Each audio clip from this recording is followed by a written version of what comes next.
is your First Alert 5 weather with Mike Daniels. All right, let's start things off with some News 5 eye candy tonight. Wow, look at that.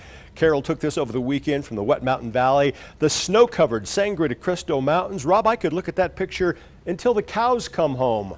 Serenity now. Serenity now, my friend. You said it right there. Always post your pics and videos up on our page, KOAA 5. Live on News 5 right now in Colorado Springs. You can really see that thick haze that we've got over the city. It's still pretty pleasant out there despite that. Current temperature in Colorado Springs is 59 degrees. Just a light upslope breeze at 3 miles per hour. That's a live on News 5 look from the Steel City. We've got smoke and haze from Lake Avenue to the Mesa Drive-In all the way out to County Farm Road. 64 is your current temperature in Pueblo. Here is your big weather stories where everyone's talking about that thick haze and smoke we've got across our area. Here's the reason why. High pressure pumping that stuff out of the West Coast fires, putting it right back on top of us. And tomorrow, there you go, more smoke and more haze. And for most of us, it's actually going to be a little thicker than what we had today. We've got that air quality health advisory until 9 o'clock tomorrow morning for the Springs and all of El Paso County. Again, if you've got a heart condition or respiratory problems, please stay indoors and keep those windows buttoned up. Here's what's going on. You can see those fires blazing out west and that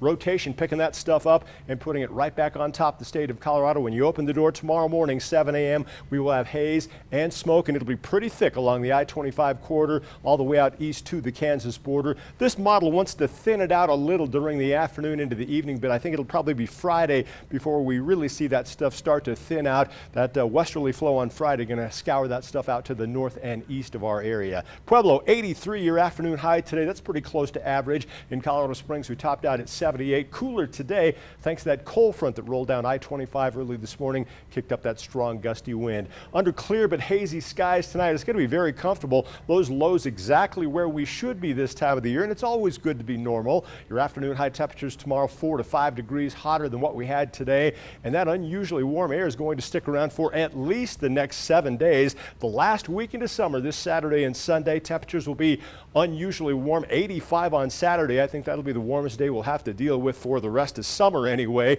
By Tuesday, first day of fall, we'll start to cool into the lower 80s, and by Wednesday, some of the models try to bring in a little bit of water into the atmosphere. That could lead to a thunderstorm. Don't get your hopes too high just yet. Pueblo, smoke, haze, and heat tomorrow. It's going to get hotter. That downslope flow is going to push weekend temperatures into the 90s, so you weekend warriors will need to hydrate up, find some shade from time to time, and it's not a great chance, but at least it's a chance of getting one of those passing PM thunderstorms by next Wednesday. And Canyon City, your forecast, smoke and haze going to thin out by Friday, and it's going to stay dry, so you'll be spending more time with the garden hose to keep that lawn and the garden growing. Rain could ease the pain by next Wednesday, but even at this point, it's looking like a long shot. Woodland Park, here's what I've got for you. That dry pattern continues through the weekend, then more water in the atmosphere next week with rain and passing thunderstorms possible, especially by Tuesday and Wednesday.